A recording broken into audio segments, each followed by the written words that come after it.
Welcome back to the Smarter Marketer podcast, brought to you by Rocket Agency. I'm your host, James Lawrence. Welcome back to the Smarter Marketer podcast. I'm here today with Alex James. Alex, welcome back to the pod. Thank you for having me back. Great to be here. It's probably the soonest we've had a guest come back onto the pod. And so the recent podcast that we recorded was all around B2B messaging and the importance of perspective. And I think we were talking off air, and that was probably the why of perspective, the why as to why it's so important.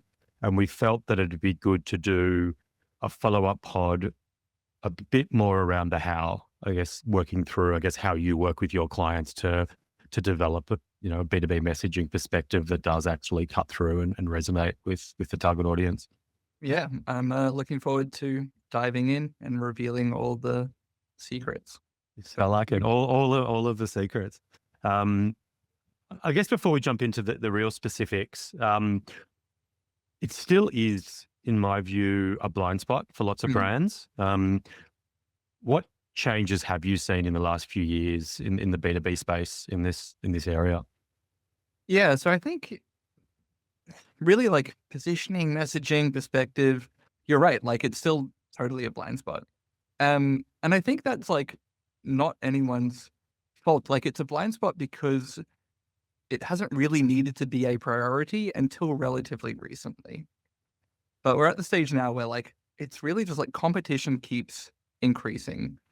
And as a result of increased competition, there's been this really big focus on, well, we need to get our messaging locked in so that we can stand out, so that we can differentiate.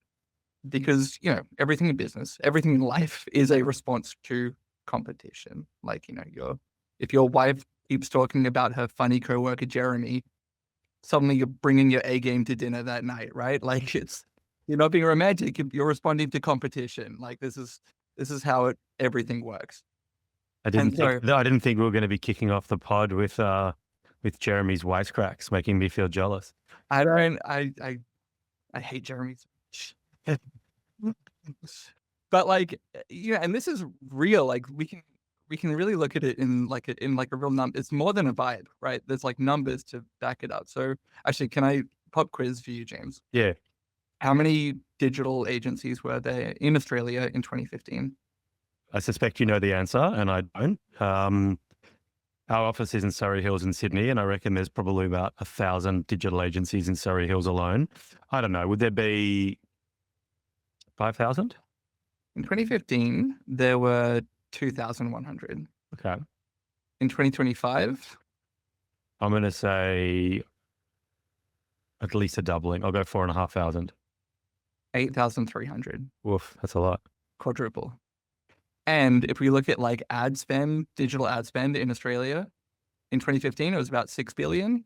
Now it's about 15 billion. Yeah, tripling would have been about right, I reckon. Yeah. Right. So it's tripled, but it hasn't quadrupled. Yeah.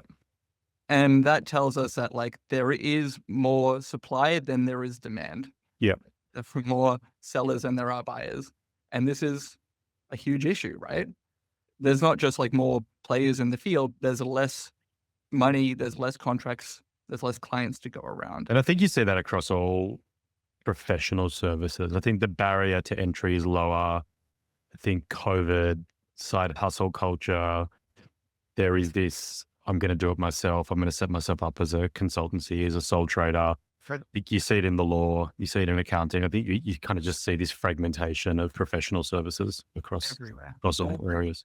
Yeah, exactly. And so like that, even that 8.3 thousand doesn't even count all the soloists, the freelancers, the contractors, the in-house that like so many companies are doing now. And I was speaking to a owner of a software development firm, Russian guy, fascinating guy. He actually fled Russia, living in Portugal now, fled Russia after Ukraine got invaded. And he told me that he used to be able to sell an MVP for like $50,000 pretty easily. But now we can't because AI exists. Even though AI cannot produce a working MVP, the clients still expect him to be cheaper as a result, which doesn't really make logical sense, but it kind of makes an emotional sense, right? Like this is across the board, competition is everywhere. And so that means that we cannot just position on what we do. We have to position on how we think. I think that's it's really logical and something that, we've spoken a lot about, and I agree with it. I also think the AI bit also lends into the barrier to kind of articulate what you do is easier than ever before. I think you and I could spin up a website, being a digital marketing agency or being a copywriter or a communication specialist or a PR agency or whatever we want to do, obviously far quicker than we ever could before. And to put just simple words onto a page that communicate, the what of something is very, very easy, right? So Yeah, perspective is the thing that does stand out. exactly. Yeah. And I really think that we are in this place where, yeah, it's very easy to get across what category you're in. And that's fine when your category is not competitive. But as soon as it becomes more, as soon as there are more sellers than there are buyers, the leverage shifts from the person providing the service to the person buying the service. And so we need to be keeping in mind, like, great, whenever a lead is at our door, they're thinking, well, what makes you different from everyone else who's making the same promises, offering the same services, saying the same thing? And it's a perspective on how things are typically done versus how things should be done. That is where we can actually make a meaningful difference.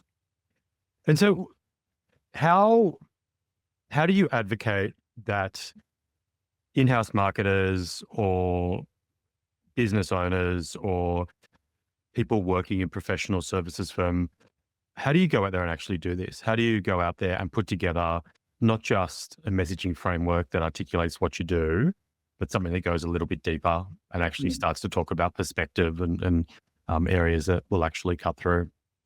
Yeah, so I think people really have, when it comes to this stuff, they have the right intentions, but the wrong tools. And so the amount of times I've seen, like, purpose, vision, mission, values, or start with why, or brand archetypes, or story brand. These are all, what's been your experience with those frameworks?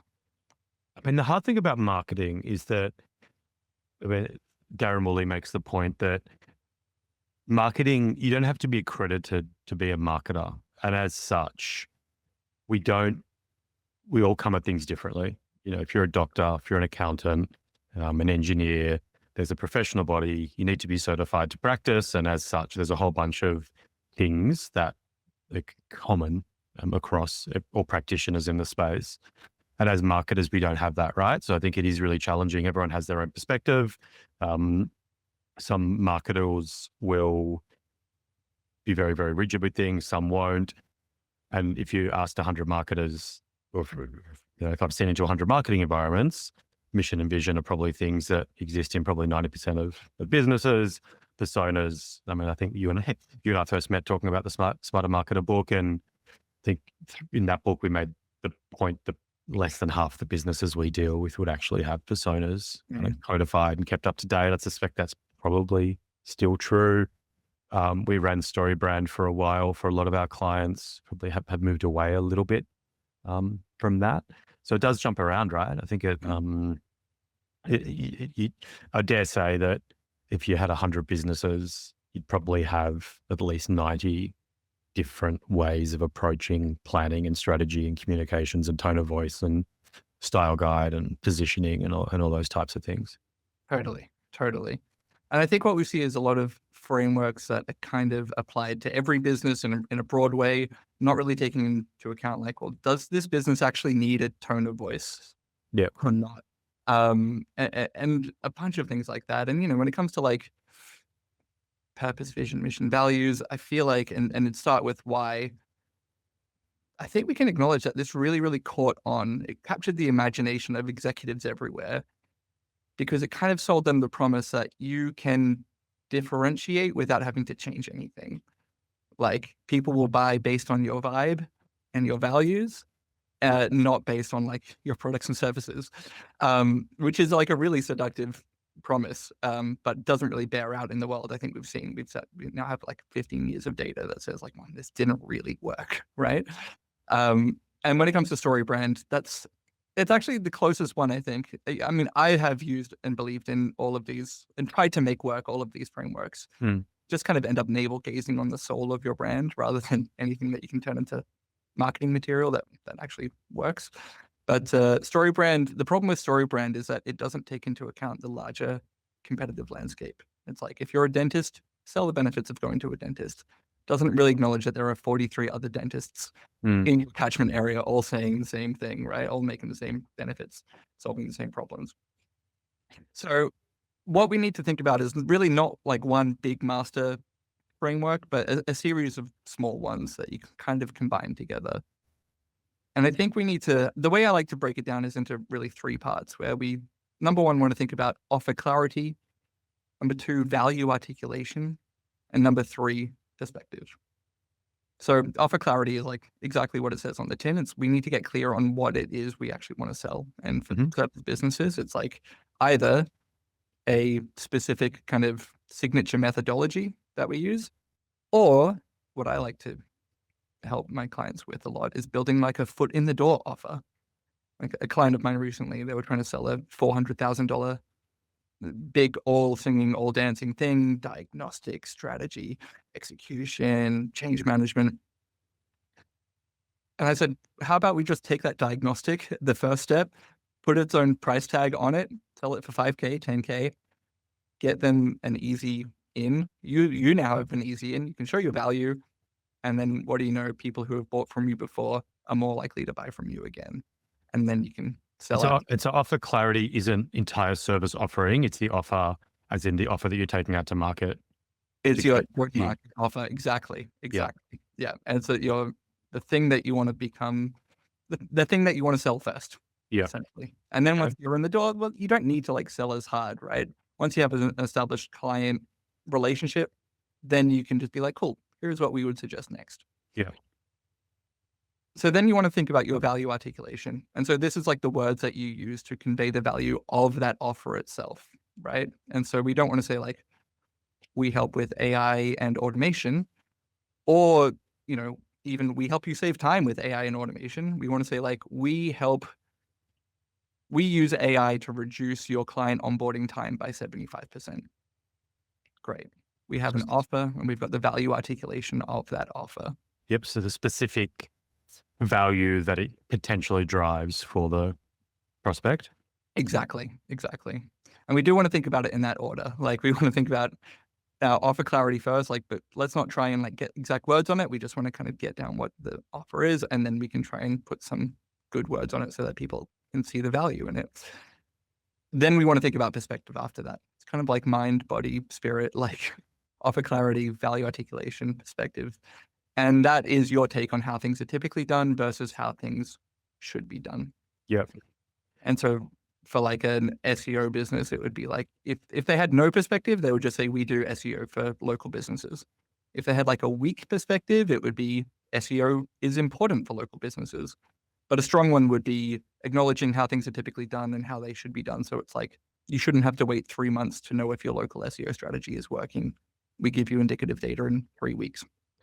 And what areas, a strong perspective is waging war on the status quo, or it's not waging war on competitors per se, right? It's generally waging war on the state of play and why you believe that something is broken and what you do about it. Absolutely. Yeah, we're always challenging ideas, not people. The status quo, the way things are typically done, and what's wrong with that. You can challenge competitors, but it usually only works if that competitor is a Goliath and you're addicted. So if you're going after Google, call them out. Sure, no harm, no foul. If you're trying to, call out and name names with your local competitors or like people at your level, it's not a good look, and it actually kind of creates more distrust than it earns. Yeah. And what are some good examples, like great B2B messaging that you particularly love? Yeah, I'll walk through like the kind of key steps in my process, and I'll use one client as an example. Yeah, sounds great. Yep. And we'll kind of red thread it. So the first thing we want to do and understand is that like, it's not about what you do, it's about what you do differently, right? Like like a lot of us can remember the first superhero movie that we saw, but we can't remember the 33rd, right? Mhm. Like the first one is so different to everything else, then it kind of became the same. And so we want to figure out, okay, well, what do we want to isolate our differentiation. So how do we do that? We do it not by starting with the customer. This is a mistake that people make. Mm. They kind of build out a persona, and then they go, okay, well, what does this person want from us? Really what we want to understand is our category. Like, where are the other players on the chessboard? Where are the other pieces? And then how can we make sure that we are not going to be in the same spot as another piece? How do we create distance from our competition? And so that's when we pull up the status quo. What's the status quo process that everybody else would be going through? And what's our process? And then we play spot the difference. What are the steps? And maybe there's only 2 or 3 differences. Usually there's only 2 or 3, but it's those 2 or 3 that matter. Because once we have those, then we can ask why. Like, why are those differences there? What made you choose to do that differently? Or what did you choose deliberately not to do that everybody else does? And so an example would be a organic social media marketing agency that I worked with.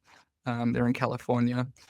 And they had a lot of like really good opinions. They kind of had too many opinions. That was their problem. And it was really about whittling down and figuring out, okay, what's going to be the most potent one?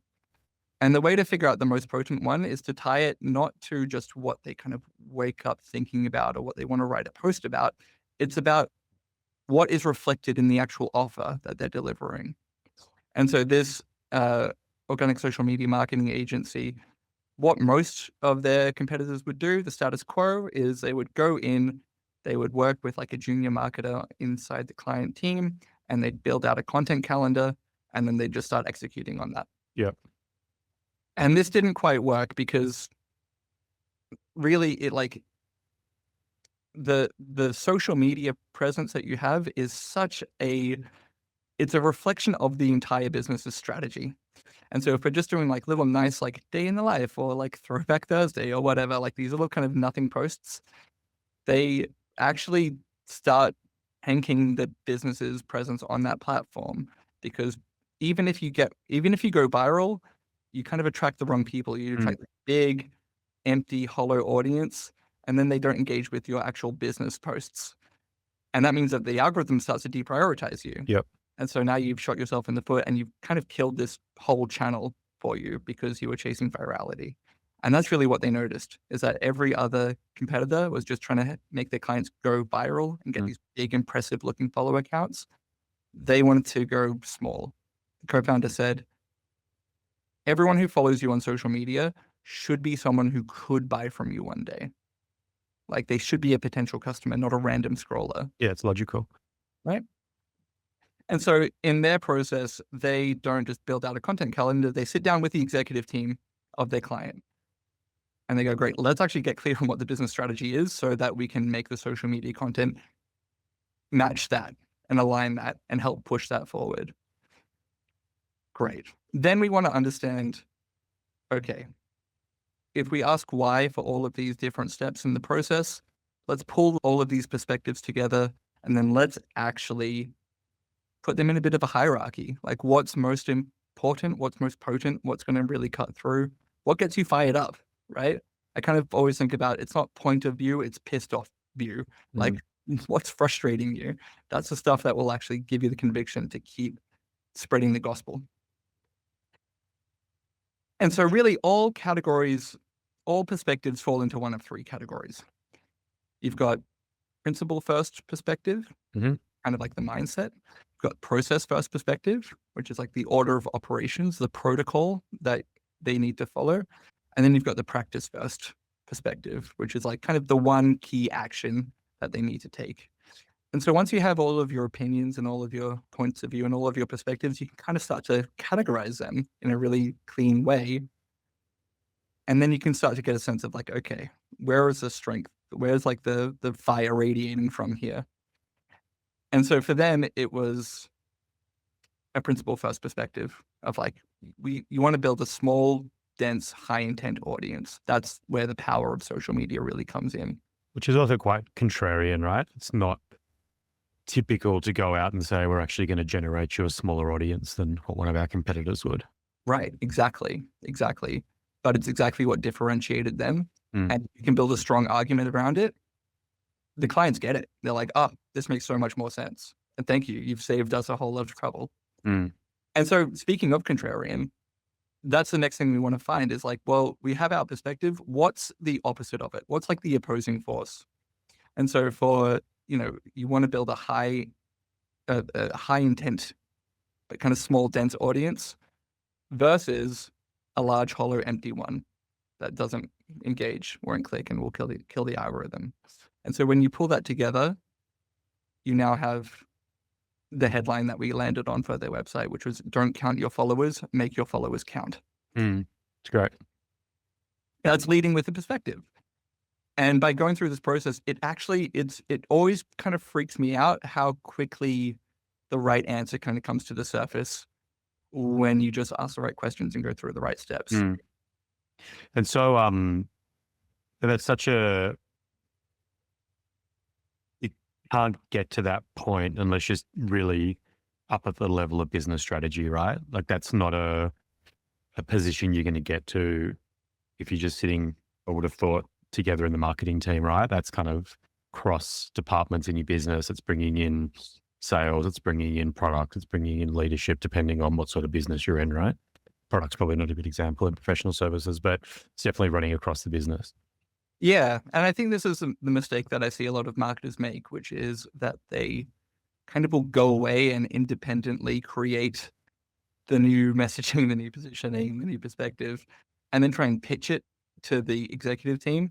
And like it just never lands ever, Mm, even if it's amazing and perfect and the best, because you actually want to bring in the key people and help them build and develop the positioning, the messaging, help them build the boat, and then they'll want to hop in once it's done.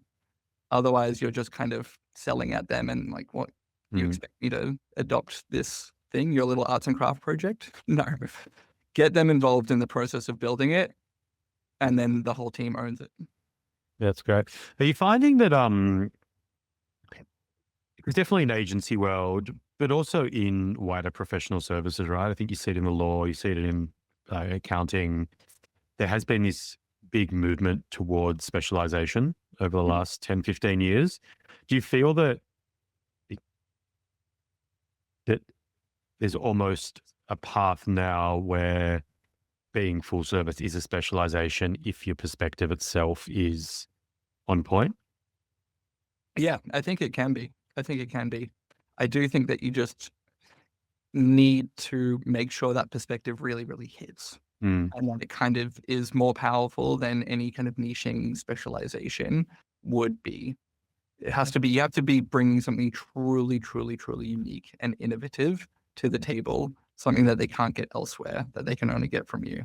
And then if you do have that, then yeah, you don't need to niche down. You just need to deliver the promise. but I suspect that that you will say that, like all great marketing repels as much as it attracts. This is more true of a perspective than anything else, right? Absolutely. Absolutely. You want to find a hill that you're willing to die on, because ironically, when you do, you become less likely to die. Like it's the middle, it's the safe middle that is the most dangerous place you can be. Yeah. You sit on the fence, you get hurt. I love that. Yes.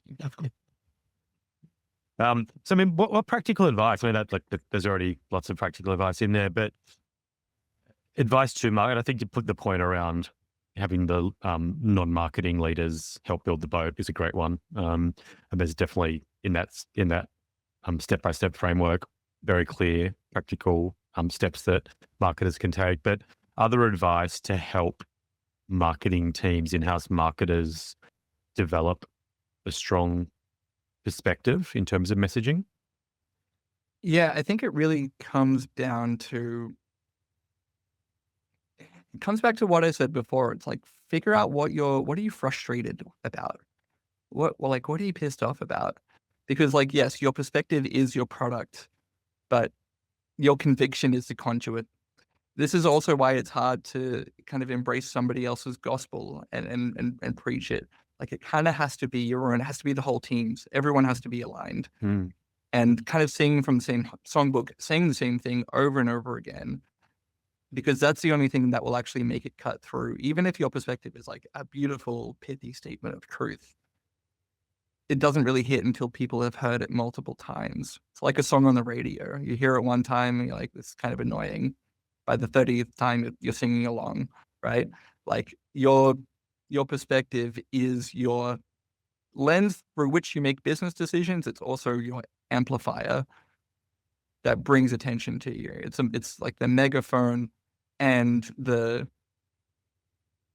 what's it called? The orb. The utilities. Crystal ball. I thought you were referencing an orb as some kind of musical instrument. I'm like, that's not not an instrument. That's a Not yet. Not yet. yeah, that's right. One day. But yeah, I think, and coming back to the, the mission, the vision, the values, I think so many of these critical marketing assets, they don't sit within marketing. Like the marketing has a huge role to play, but marketing strategy doesn't just sit in marketing, right? I think the best businesses that we work with will have senior marketers that are on the leadership team, have the ear of MD, of CEO, understand revenue, and marketing strategy is an extension of business strategy, and it's product, right? It's something that you can't just do in a silo, and the idea, and maybe your marketing planning that can kind of sit in marketing and get rubber stamped or whatever else, but marketing strategy and even what you do, right? Even like we struggle with, when as the digital space has changed over the last 10 to 15 years, and it's Dave and myself that have to be, this is what Rocket is, and this is who, the types of clients we're chasing, and it's got to be cross-functional, right? Otherwise you fail. It has to be, like, and now more than ever, right? As everything becomes, it goes back to competition. As everything becomes more and more competitive, marketing becomes more and more important. If you're one of only 3 players in the field, you don't need to market that hard. You can just wait for the demand to kind of come to you. You just have to be visible. But it's changing, and people aren't quite prepared. It goes back to what you were saying earlier, like nobody's got formal training in this stuff. And what we're taught at university about marketing is like kind of how to manage a toothpaste brand in the 1980s, not get clients over the internet today, and it does need to be like, marketers need to think like a CEO, not a marketer, really. Like there's a reason we're called the arts and craft department. I don't think that's unwarranted. I think it's actually really valid. I think a lot of marketers will like do things that have no measurable impact, and they can't really tie it to the overall business strategy. Yeah, I think it's key. The best marketers we work with are that conduit between business strategy and, the role of marketing is to be the voice of the customer in that business, right? It's to understand the market and the pain points. And you do want to have, like, marketing has over time in many businesses devolved into just promotion, right? And advertising. And that's not what marketing is, right? It should be a seat at the table with pricing. It should be a senior seat at the table in terms of product design, as well as then understanding how to amplify promotions and messaging and all those types of things. And yeah, the best marketers that we deal with have that ability to navigate up into business speak and understand where the business is going, and challenge, right? And push back, and, understand what marketing can and can't do, but then can also then drop down and, look at how we're planning media plans and getting granular with elements of digital. Totally. And this is actually why I really like working with service businesses, is because you can change the product pretty easily to make the marketing better. Like you can just decide to do things differently from now on. It's way harder to do that with a physical product, even with software. Like that's pretty locked in. And changing the strategy around that is a huge, risky hole. But with a service, it's like, well, how about we stop doing this and we start doing this instead? And now we have good messaging that speaks to this, and we can build a good perspective on top of that. Because imagine a lot of it is articulating, pulling out the features and the benefits and bundling them in a way that you can articulate that backs up that perspective, right? As opposed to if it's a physical product, it kind of is what it is to some extent. Yeah, yeah, exactly. And this is why, like in the B2C world, when you're selling a product, you're really trying to put a vibe over the top of it, trying to like kind of give an answer to the question of like, what does it say about me when I buy you? When you buy Who Gives a Crap toilet paper, that lets you tell a story to yourself about yourself. Mm. And that's like the way to win there. It doesn't quite work that way in the B2B world. It's too much of a considered, high risk, multi people involved purchasing decision, not an impulse buy, which means that it has to be a logical argument that you're putting forward, not like a story, not a vibe. And I guess in terms of getting it wrong, like, don't like to focus on the negative, but I think it's relevant here. What do you see? I guess potentially prospective customers who come to you or competitors of your customers, what are the mistakes that you see businesses making in messaging in perspective as it relates to B2B? Yeah. I mean, I think especially for B2B service businesses, you need to be positioning yourself as an expert partner, not a vendor, right? You don't want to be seen as a groundskeeper. You want to be seen as a landscape architect, right? And so the biggest mistake that I see is people accidentally, inadvertently undermining the expert positioning that they worked really hard to build. And so we see this all the time with like, sending cold emails. It's like, if you're a marketing agency sending cold emails saying, you could have the best cold email nurture sequence of all time, but the medium is the message, right? You're kind of revealing that, We're hey, desperate. we can't do for ourselves what we're promising we can do for you. Right. Another big one is like having a menu of services on your homepage or in your sales deck. And I know that Rocket has this. And so hear me out. Hear me out. Let me see if I can convince you to delete it.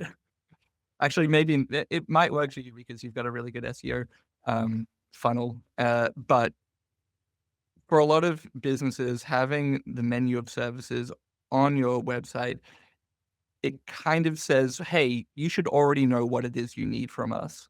And even if they do, you don't want them reaching out to you with that mindset because it tells them like, hey, what it reveals is that they're not really looking to work with you. They're just looking to work with someone like you. And again, now you're just a supplier, not a partner. You're a groundskeeper, not a landscape architect. But the biggest one, and this is my most controversial take of all time, maybe, but I really think that pain points need to die a slow death. Can you elaborate on that? Yeah. So I think especially in B2B service businesses, a friend of mine runs a boutique consulting firm for manufacturing, warehousing facilities and plants, and she helps them with their operations, kind of streamlines their processes.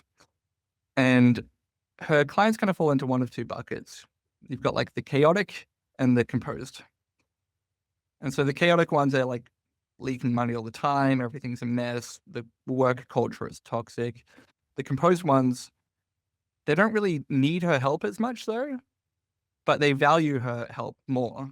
It's not about patching the holes, it's about getting to the next level. And she much prefers dealing with the composed clients than the chaotic ones because, they're better to work with. They appreciate her more. They pay her invoices on time. The problem was that she was only really attracting the chaotic clients because through all of her messaging on her website, through her content, through everything, it was speaking to pain points. It's saying, hey, is your warehouse falling apart at the seams? Have you got all these processes that are completely costing you money? Yes, you do. Call me. I'm the one to help.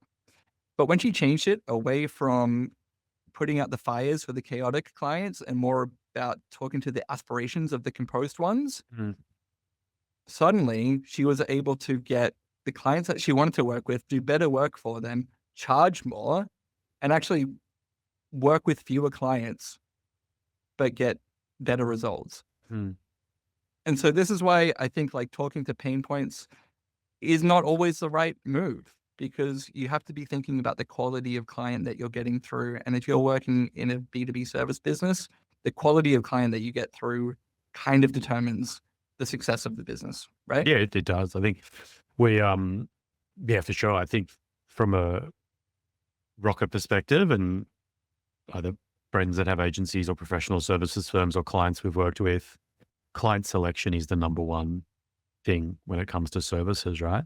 Mm. Um, Pick the wrong clients and your agency or law firm or whatever will just be a complete schmozzle. It'll be chaotic and stressful and burn your staff out and be unprofitable. You Mm. pick the right clients with the right expectations, with the right offer, and you can run a good business.